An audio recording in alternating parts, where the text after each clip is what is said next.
If a town remembers every promise ever broken, would it still welcome you home? That question settled into my mind the moment I crossed the weathered wooden bridge leading into Cogwick. I had repeated the drive 100 times in memory over the last 12 years, but nothing prepared me for the quiet weight of actually returning. The morning fog drifted lazily above the narrow river, softening the outlines of old brick buildings that had survived generations of change.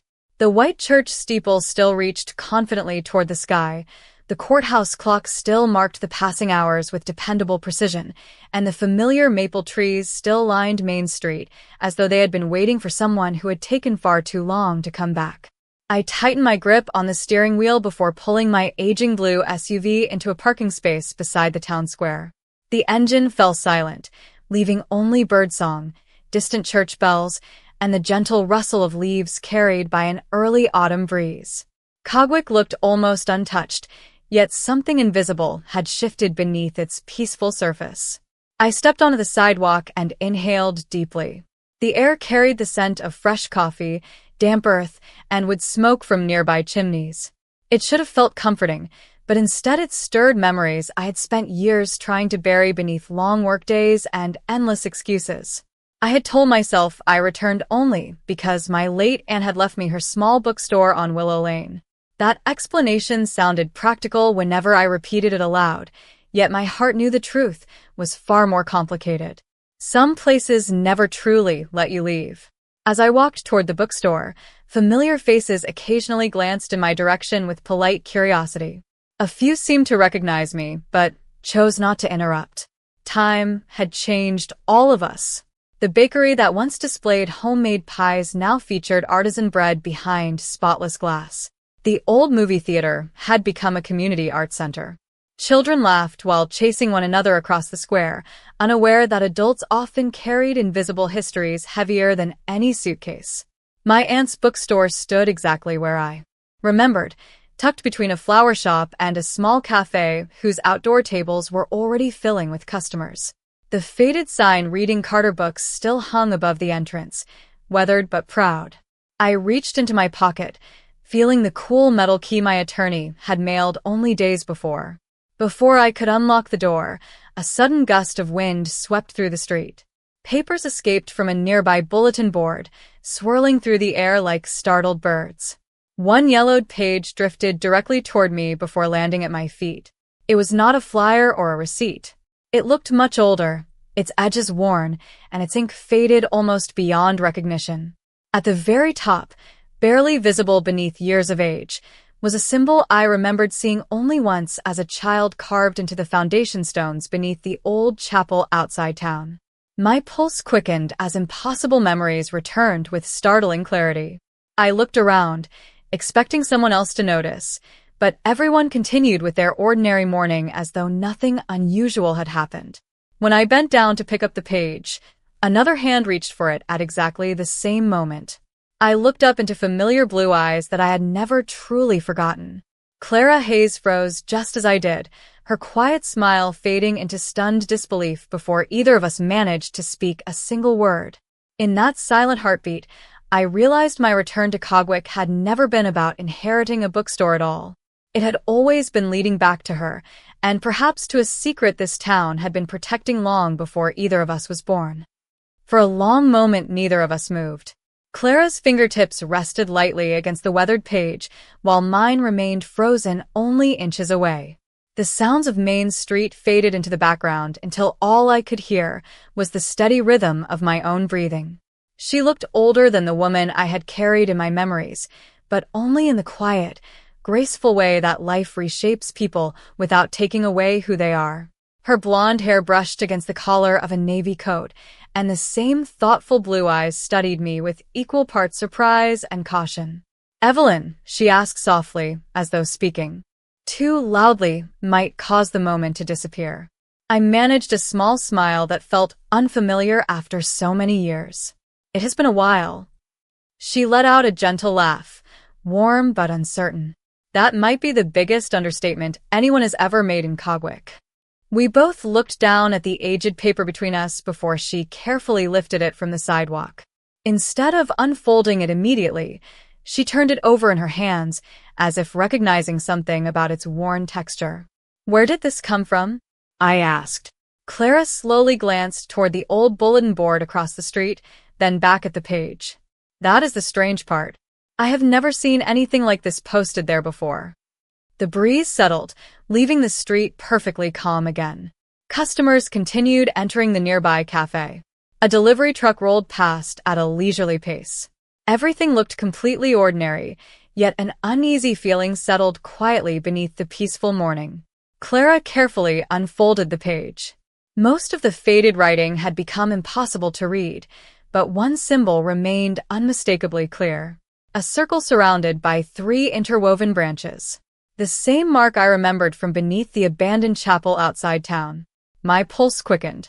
"You recognize it too," Clara whispered before I answered. I nodded. "I thought I imagined it when I was a little girl." Her expression became unexpectedly serious. "You did not imagine it. I have seen that symbol more than once." Before I could ask another question, the bell above the bookstore door chimed gently as the wind nudged it open. Neither of us had touched the handle. We exchanged another uncertain glance before stepping inside together. Dust floated through narrow beams of sunlight streaming between tall bookshelves. The familiar scent of old paper and polished wood instantly carried me back to afternoons spent helping my aunt organize new arrivals after school. Nothing seemed out of place until Clara quietly pointed toward the back wall. One bookshelf stood several inches farther forward than I remembered, leaving a narrow shadow behind it. "Has that always been there?" she asked. I slowly shook my head. We approached carefully, our footsteps echoing softly across the hardwood floor. Running my hand along the shelf revealed fresh scratches near its base, as though someone had recently moved it. Together we pushed with steady pressure until it shifted just enough to reveal a slim wooden door hidden behind the shelves. There was no handle, only the same circular symbol carved into its center. My heart pounded with equal measures of curiosity and disbelief. "My aunt never mentioned this room," I murmured. Clara looked toward me with quiet determination replacing her earlier uncertainty. "Maybe she was waiting until you came home." Before either of us could test the hidden door, another sound drifted through the silent bookstore. It was not coming from outside. Somewhere beyond the concealed entrance, an old mechanical clock slowly struck a single chime, even though every clock in Cogwick had marked 10 o'clock nearly 15 minutes earlier. The unexpected chime lingered in the stillness long after its echo should have faded. Clara and I remained motionless, listening for another sound, but the bookstore settled back into silence, so complete that I could hear the quiet hum of the old heating system hidden somewhere above the ceiling. I reached toward the carved symbol on the narrow wooden door, tracing the smooth outline with my fingertips. Unlike the rough surrounding wood, the emblem felt polished, almost warm, as though countless hands had touched it over many generations. "There has to be a way to open it," Clara whispered. Her voice carried curiosity instead of fear, and somehow that steadied my own nerves. I pressed gently against the panel, but nothing moved. Clara stepped closer and unfolded the weathered page we had found outside. The faded symbol printed near the top matched the carving perfectly, except for one small detail. 3 tiny stars circled the branches on the page, while only 2 appeared on the hidden door. "Look at this," she said quietly. "Something is missing." I leaned closer, noticing a faint line of handwritten words beneath the illustration. Most of the ink had vanished with time, but a few sentences remained barely readable. Together we slowly pieced them. Together. "When the heart remembers, the path returns. Trust the keeper before the bell rings twice." I repeated the words aloud, allowing them to settle in the quiet room. "The keeper," I murmured. "Who was that supposed to be?" Clara looked around the bookstore with thoughtful eyes. "Maybe your aunt. Maybe someone before her." We searched the shelves carefully, hoping another clue might reveal itself. The familiar rows of novels, local history books, and well-loved classics looked ordinary at first glance, yet one shelf immediately caught my attention. Every volume there carried a deep green binding with no visible title. They were arranged in perfect order from tallest to shortest, unlike the rest of the store. I carefully removed the smallest book. Instead of printed pages, It contained neatly folded maps of Cogwick drawn decades apart. Streets had shifted, buildings had disappeared, but one location remained exactly the same through every map: the abandoned chapel beyond the eastern woods. Clara studied the oldest map while I unfolded the newest. A faint pencil mark connected the bookstore directly to the chapel with a narrow path that no longer appeared on any modern street map. "Someone wanted this hidden," she said softly. Before I could answer, sunlight suddenly streamed through the front windows as the morning clouds drifted away. The brighter light revealed something neither of us had noticed before. Tiny brass inlays ran across the hardwood floor, forming an almost invisible pattern that connected the front entrance, the mysterious bookshelf, and the concealed door behind it. I followed the lines with my eyes until they stopped beneath an antique grandfather clock standing quietly in the far corner of the store. "That clock was never there," I said with complete certainty. Clara looked surprised. "Are you sure?" "Positive. My aunt kept a reading chair in that corner." We approached the clock together. Its polished walnut case looked immaculate despite the dust covering everything else nearby. The hands pointed to 10:15, the exact time we had heard the unexplained chime. As I gently opened the clock's glass door, another folded note rested where the pendulum should have been. My name was written across the front in my aunt's unmistakable handwriting. My heartbeat quickened as I carefully unfolded the letter. The first sentence made the room feel suddenly smaller. "Evelyn, if you are reading this, it means Cogwick has finally decided you are ready to learn the truth." The letter trembled slightly between my fingers, although I could not tell whether the movement came from my hands or from the weight of what I was about to read. Clara stepped beside me without saying a word, giving me the quiet reassurance I had not realized I needed. The paper carried the faint scent of cedar and old ink, the same comforting fragrance that had always lingered around my aunt whenever she worked late into the evening. I continued reading aloud. "If you have returned willingly, then your heart has already answered the question that your mind has avoided for years. Do not be frightened by what you discover. Every generation believes it is protecting Cogwick. Only a few ever understand that Cogwick has been protecting them instead." I paused, exchanging a puzzled glance with Clara. "What does that even mean?" I asked softly. She folded her arms, studying the letter with thoughtful eyes. "Maybe this town has been hiding something in plain sight all along." The words sounded impossible, yet nothing about the morning had followed ordinary rules. I turned the page over and found a rough sketch of the bookstore. A narrow line extended from the hidden wooden door to another building marked only with the initials HC.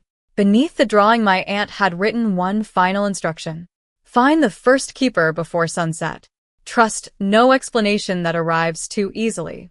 I carefully folded the letter and slipped it into my jacket pocket. "Do those initials mean anything to you?" Clara remained silent for several seconds before slowly nodding. "Hartwell Conservatory. It closed more than 20 years ago." I searched my memory. The conservatory had once hosted music recitals and community gatherings before quietly falling into disrepair. "I thought the building was abandoned," I said. "So did everyone else," Clara replied. "That is why it has always bothered me that the lights are occasionally on after dark." A cool breeze drifted through the bookstore as though the building itself had exhaled. The hidden door remained firmly closed behind the bookshelf, refusing to reveal whatever waited beyond it. I looked once more at the strange symbol carved into the wood before reluctantly stepping away. If the letter says we need to find the first keeper before sunset, then we should not waste time trying to force this door open. Clara agreed with a quiet nod. Together we locked the bookstore and stepped back onto Main Street, where the peaceful rhythm of the town continued without interruption. A florist arranged fresh bouquets outside her shop. Children carried library books beneath the shade of towering maple trees. An elderly couple laughed together while sharing coffee on a nearby bench. Nothing about Cogwick suggested hidden passages or forgotten symbols, and yet every familiar corner now seemed filled with unanswered questions. As we crossed the square toward Clara's truck, an elderly man sitting outside the cafe briefly looked up from his newspaper. His eyes rested on me for only a moment before he offered the slightest respectful nod, almost as though he had expected my arrival. When I glanced back a second later, he had already returned to reading without another look. "Do you know him?" I asked. Clara quietly shook her head. No. But he knew exactly who you were. Neither of us spoke for the next several minutes as we drove toward the eastern edge of town. The closer we came to the old conservatory, the quieter the roads became. Towering oak trees formed a green canopy overhead while scattered sunlight flickered across the windshield. Just as the abandoned brick building came into view between the trees, the antique clock tucked safely inside my aunt's letter pocket suddenly chimed once again, even though there was no clock anywhere near us, and for the first time since returning home, I realized the mystery was no longer waiting inside Cogwick. Somehow, it had begun following us. The abandoned Hartwell Conservatory stood at the end of a winding gravel road, as though time itself had quietly stepped around it for decades. Ivy climbed the weathered brick walls, and tall windows reflected the afternoon sky with surprising clarity despite their age. Clara parked beneath an enormous oak tree whose branches stretched protectively across the property. For several seconds, neither of us reached for the door handle. The mysterious chime that had somehow followed us into the truck had faded, leaving only the gentle whisper of leaves moving overhead. "This place always felt different," Clara said softly as we stepped onto the gravel.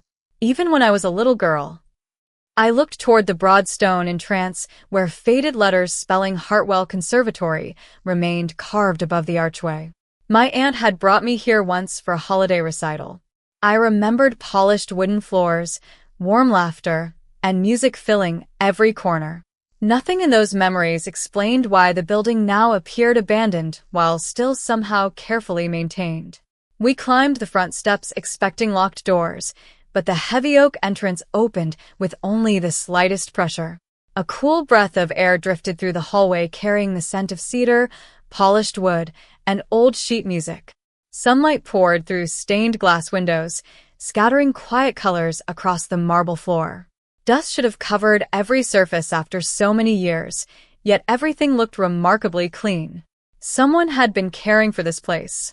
Our footsteps echoed gently as we explored the wide central hall. Portraits of musicians, teachers, and community leaders lined the walls, each painted with remarkable detail.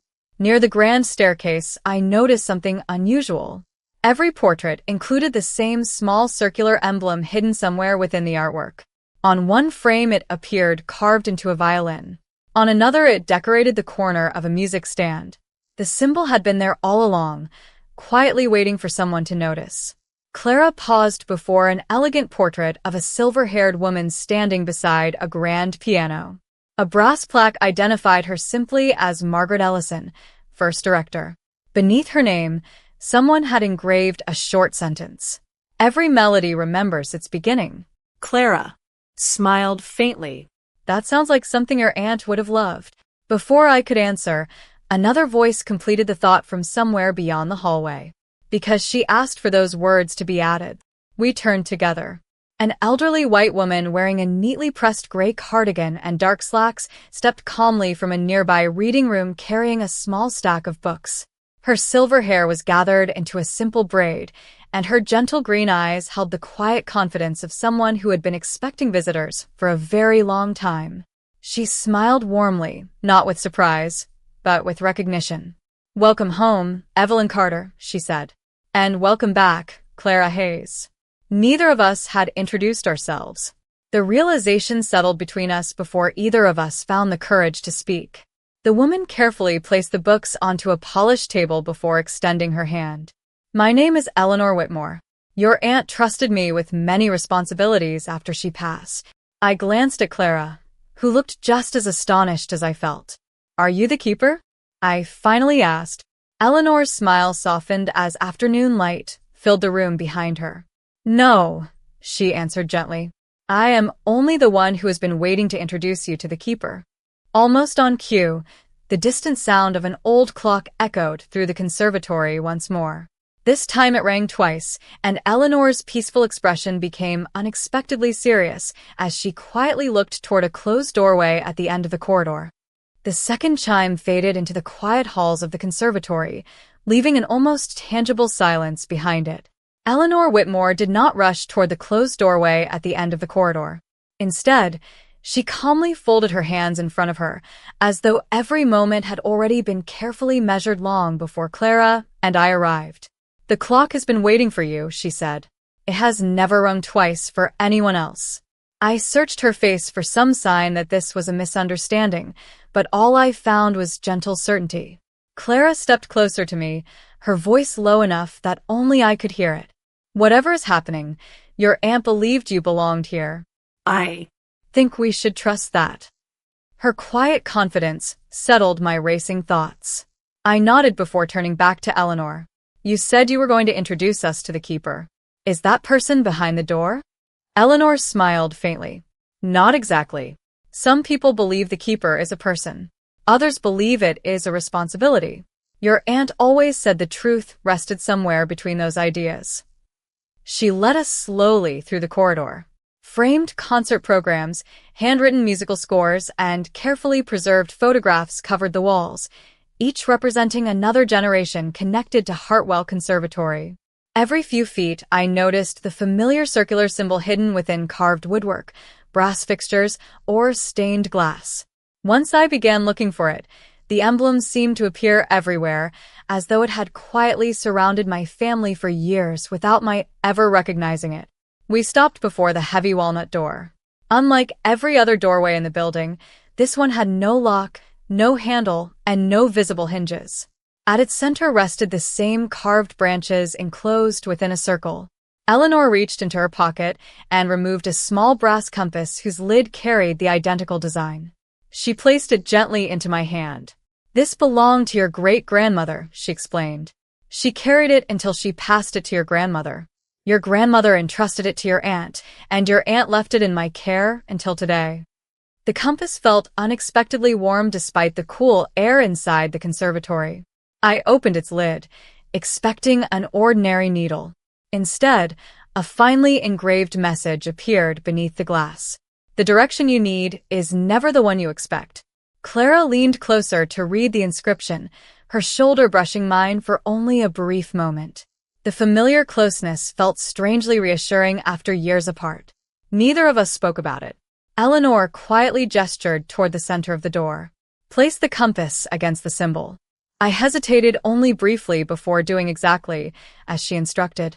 The brass circle fit perfectly within the carved emblem, almost as though both had been created together.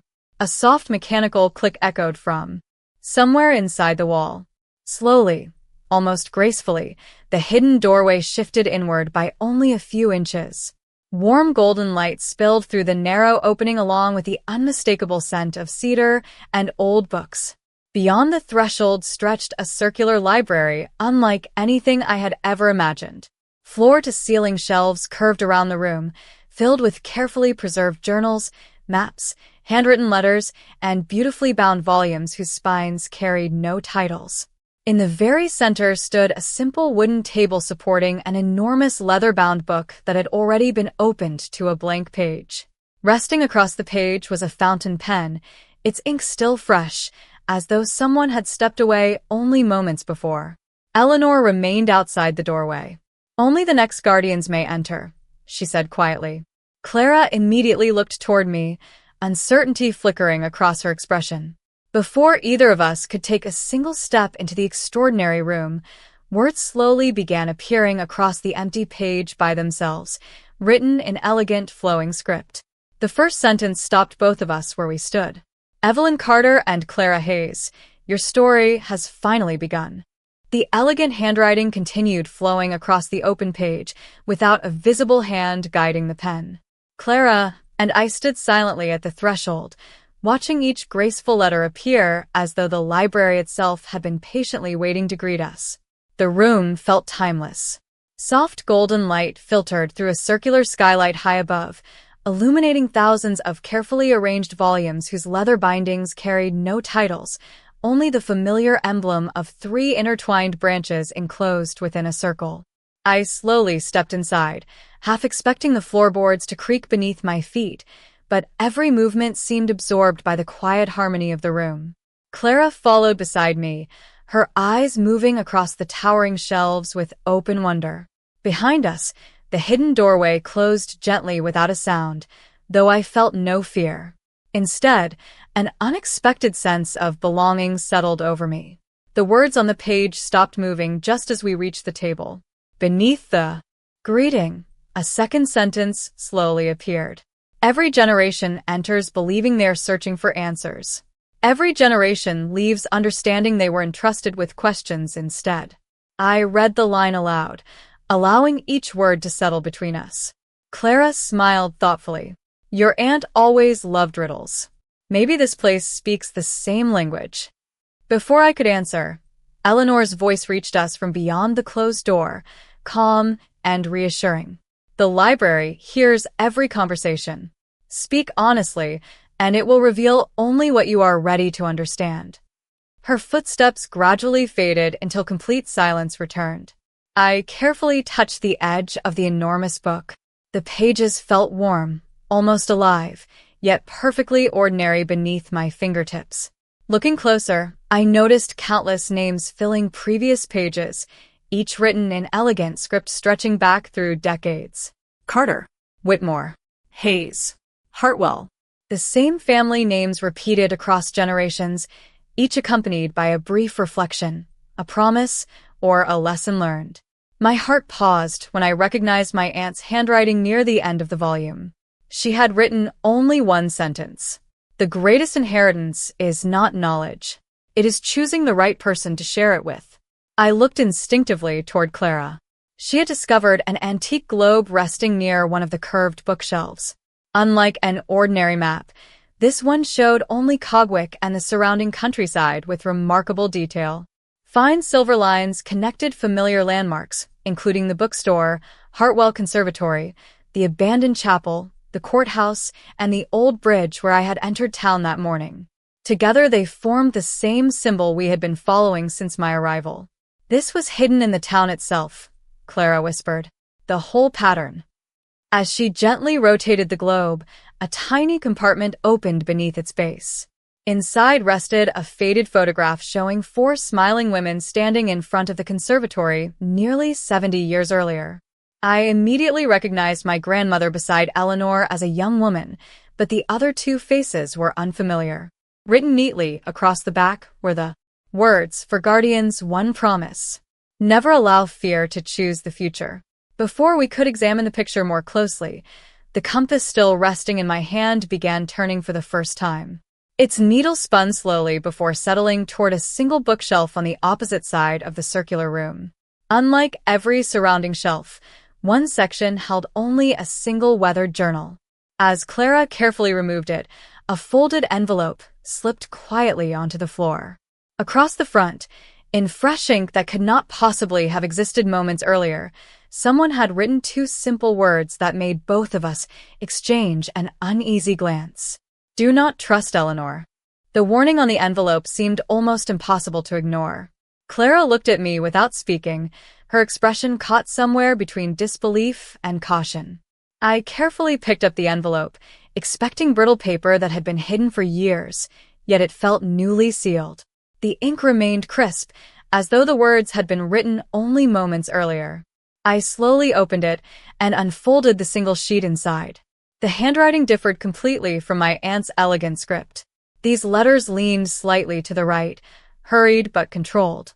If this message reaches you, it means the library has already begun revealing only part of the truth. Remember this above everything else. A guardian may protect the town while still hiding the past. Trust actions more than explanations. I read the message twice before handing it to Clara. She remained silent for several long seconds. It does not actually say Eleanor is dangerous, she finally observed. It only tells us not to trust her without question. I nodded, which is exactly what someone hoping to create doubt would write. The realization settled heavily between us. Whoever had left the note understood how easily uncertainty could divide people. I slipped the letter into my jacket beside my aunt's note. Until we know more, we keep listening and we keep asking questions. Clara smiled faintly. That sounds exactly like something your aunt would have said.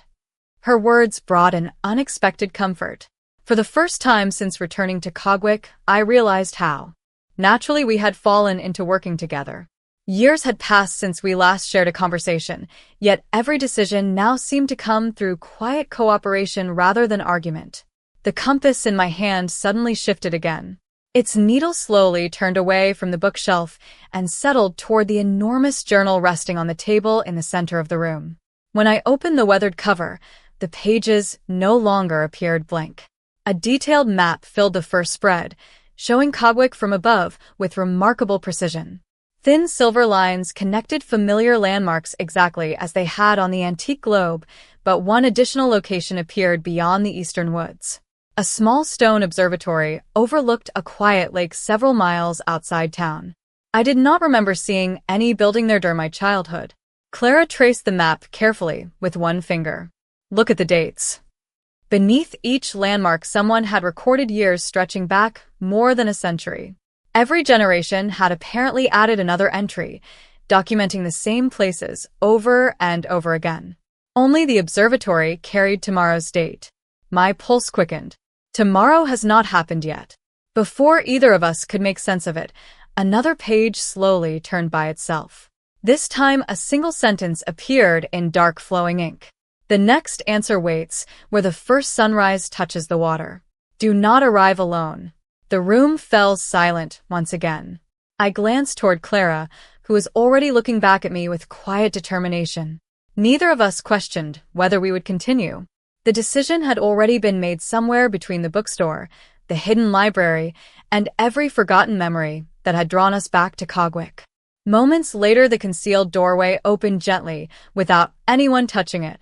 Eleanor stood outside exactly where we had left her, calm as ever, holding a wicker basket filled with fresh sandwiches, apples, and a steaming thermos of coffee. You have both been inside much longer than you realize, she said warmly. You should eat before the next part of your journey begins.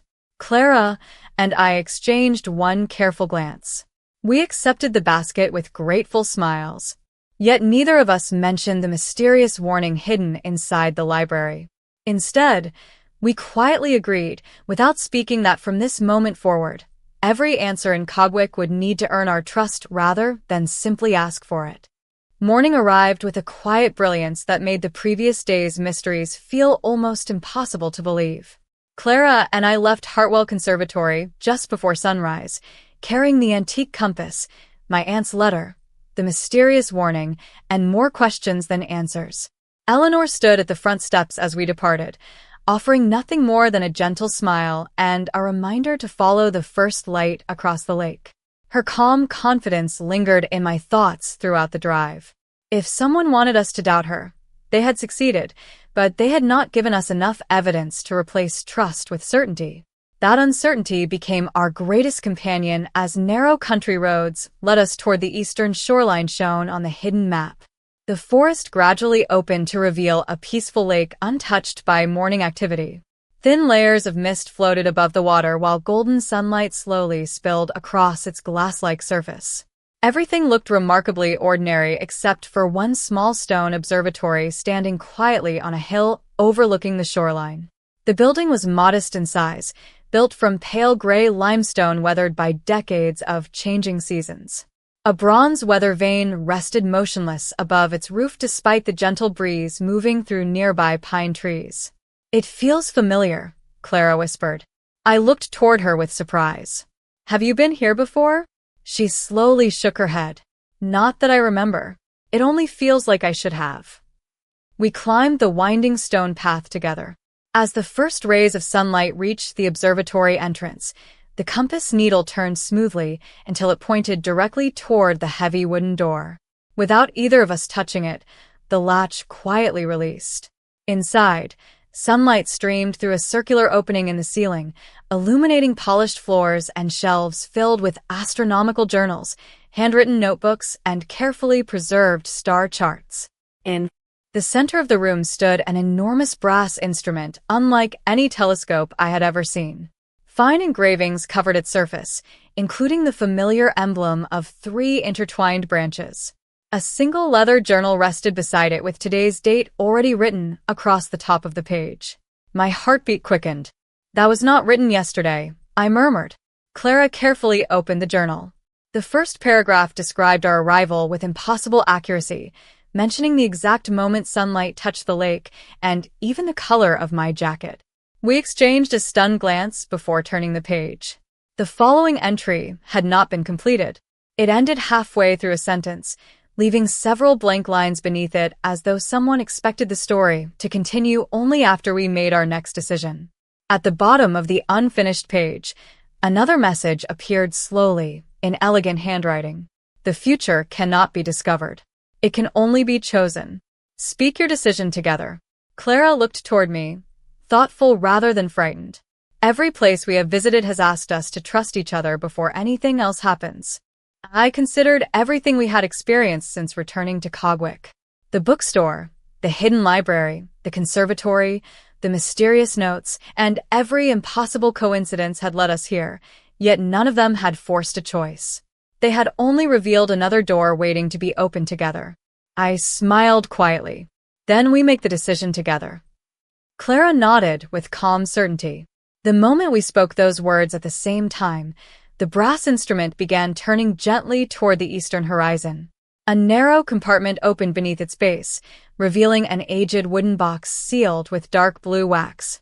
Pressed into the seal was not the familiar symbol we had followed since my return, but an entirely different crest, one neither of us had seen before. Beneath it rested a folded card containing only 6 carefully written words that immediately changed everything we believed about Cogwick. The first guardian never lived here at all. The words on the folded card remained in my thoughts long after I carefully placed it back inside. The wooden box. The first guardian never lived here at all. Nothing in my aunt's notes, the hidden library, or the journals had suggested that possibility. Every clue had pointed deeper into Cogwick, yet this single sentence quietly redirected the entire story beyond the town limits. Clara gently closed the lid of the box and rested her hand against its weathered surface. If that statement is true, she said thoughtfully, then someone wanted every generation to assume the wrong beginning. I nodded slowly, which means we may have been asking the wrong questions from the start. The observatory remained peaceful around us. Morning sunlight filled the circular room, while dust drifted lazily through golden beams beneath the glass dome overhead. The strange brass instrument gradually returned to its original position, as though its purpose had been completed. I picked up the sealed box once more and noticed another detail hidden beneath its base. Tiny engraved letters circled the wood in handwriting almost too small to read. Home is where the promise is kept, not where it begins. Clara smiled with quiet admiration. Every clue answers one mystery while creating another. We gathered the journals, the compass, and the box before stepping outside. The lake shimmered beneath the brightening sky, completely undisturbed by everything we had just experienced. As we walked toward the truck, I paused halfway down the stone path and looked back at the observatory. The front door, still standing open only moments earlier, slowly closed by itself with gentle precision. Nothing about the movement felt threatening. Instead, it felt like the building had acknowledged our visit before returning to its long silence. During the drive back toward Cogwick, neither of us hurried to fill the quiet. We had spent years apart, yet conversation now came naturally whenever it mattered and disappeared comfortably whenever reflection became more important. After several miles, Clara reached into the basket Eleanor had packed earlier and handed me a fresh apple along with a folded napkin. Inside the napkin rested another handwritten note. My heart skipped. I was certain the basket had been empty except for food. The note contained only one sentence. Look beneath the oldest bridge before sunset. No signature appeared below the words. Did Eleanor put this here? Clara asked. I honestly do not know anymore. We reached the town shortly before noon. Main Street looked exactly as it had the previous morning, full of neighbors greeting one another, children riding bicycles, and local shop owners arranging colorful displays outside their storefronts. It amazed me how ordinary everything appeared while an invisible history quietly unfolded beneath daily life. Before heading toward the old bridge, I suggested we stop at the bookstore. Clara agreed immediately. The hidden library might contain another clue now that we understood more than we had yesterday. As soon as we unlocked the front door, a familiar scent of cedar welcomed us inside. Everything remained exactly where we had left it except for one remarkable change. The large journal resting in the center of the secret library had turned another page by itself. New writing filled the paper in elegant flowing script. I stepped closer and read the first line aloud. "You have discovered where the promise began. Now you must decide who deserves to inherit it." Before either of us could continue reading, 3 soft knocks echoed from the bookstore's front entrance. They were calm, deliberate, and perfectly timed. Clara looked toward me while I folded the note into my pocket. Neither of us had been expecting visitors, yet something deep inside told me whoever stood outside had not arrived by accident. The 3 gentle knocks echoed once more before I reached the front door. They carried neither urgency nor hesitation, only quiet confidence, as though the visitor already knew I would answer. Clara remained beside the entrance to the hidden library while I unlocked the bookstore. Standing on the front step was an elderly white gentleman wearing a neatly tailored brown coat and a felt hat that looked decades older than the rest of his clothing. His silver hair framed kind gray eyes that immediately settled on the antique compass still resting in my hand. He smiled politely before removing his hat. Good "Afternoon, Evelyn Carter," he said warmly. "My name is Thomas Bennett. I believe your aunt asked me to arrive only after you discovered the observatory." I stared at him in surprise. "You knew my aunt?" His smile deepened with quiet affection. "For more than 40 years. We never agreed on everything, but we always agreed on what mattered." Clara stepped forward, studying him carefully. "How did you know we visited the observatory this morning?" Thomas chuckled softly. "Because if you had not, the compass would still be pointing toward Hartwell Conservatory instead of the oldest bridge." I looked down instinctively. He was right. Without my noticing, the needle had shifted once again. Instead of pointing north, it rested firmly toward the western edge of town where the original stone bridge crossed the river. Thomas did not seem surprised by my expression. "Some tools measure distance," he continued. "That compass measures readiness." He accepted my invitation inside, pausing only long enough to admire the familiar rows of books. "Your aunt always believed this place should remain full of stories," he said. "She simply never expected the next one would belong to you." We gathered around the small reading table near the front window. Afternoon sunlight filled the bookstore with a peaceful warmth that contrasted sharply with the growing mystery surrounding us. Thomas carefully removed a folded map from his coat pocket. Unlike every other map we had found, this one showed not only Cogwick, but several neighboring towns connected by faint handwritten lines. "The promise never belonged to one town," he explained. "Cogwick became its guardian because generations of ordinary people chose responsibility over recognition." Clara leaned closer. "Then why hide all of this?" Thomas answered without hesitation. "Because knowledge passed to the wrong person becomes a burden instead of a gift." His words reminded me immediately of the sentence my aunt had written inside the Great Journal. "The greatest inheritance is not knowledge. It is choosing the right person to share it with." For the first time, those words felt less like advice and more like a test that had quietly shaped every step of our journey. Thomas unfolded one final document. It was a faded photograph showing my aunt standing beside him on the old bridge many years earlier. Between them rested a small wooden chest that looked remarkably similar to the one we had discovered inside the observatory. Written across the back were only 2 sentences. "Every guardian chooses a partner. No guardian succeeds alone." Silence settled over the bookstore as Clara and I exchanged a thoughtful glance. Neither of us spoke, yet I sensed we had both reached the same understanding. This journey had never been designed for one person. Before anyone could say another word, the antique grandfather clock hidden behind the secret bookshelf chimed softly 3 times. The compass needle turned once more, this time so quickly that it spun in a complete circle before stopping. It pointed directly beneath the oldest bridge, exactly where the newest note had instructed us to go before sunset, and for the first time since returning to Cogwick, all 3 of us smiled with a quiet certainty that the next answer had finally chosen to reveal itself. The sun hung lower above Cogwick as Clara, Thomas, and I followed the quiet path leading toward the oldest stone bridge in town. Golden afternoon light reflected across the slow-moving river, turning its surface into a ribbon of shimmering copper. Families strolled through the nearby park, children laughed beneath towering maple trees, and nothing about the peaceful scene suggested that generations of carefully guarded secrets rested only a few feet away. Thomas paused before the center of the bridge, resting one hand against the weathered stone railing.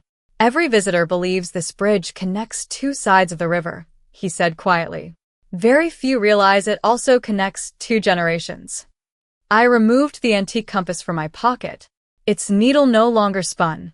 Instead, it pointed directly toward a single limestone block near the bridge's oldest arch. Clara knelt beside it and noticed a small circular indentation almost completely hidden beneath years of moss. Without speaking, I placed the compass into the shallow carving. It settled perfectly into place. A soft mechanical click echoed beneath our feet, followed by the gentle sound of moving stone somewhere below the bridge. Nothing dramatic happened. There was no violent shaking or sudden collapse.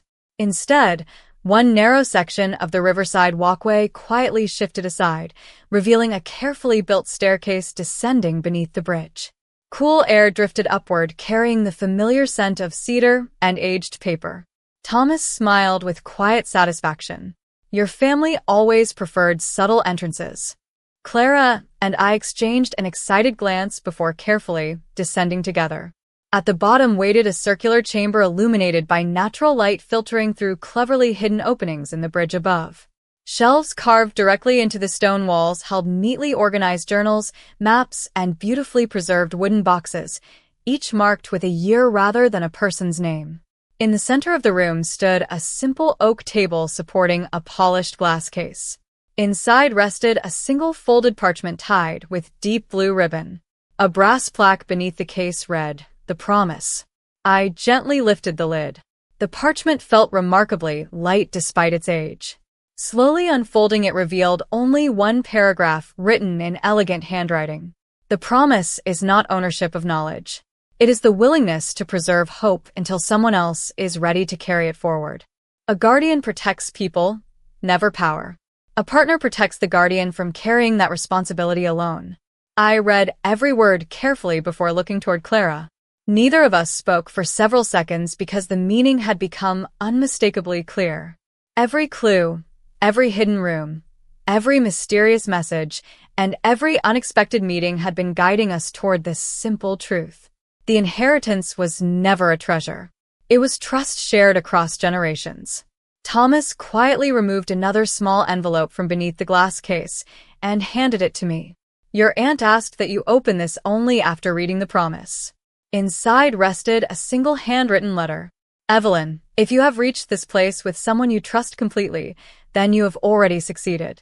The rest is only deciding how you wish to continue serving your community. There is no perfect guardian. There are only people willing to choose kindness again and again."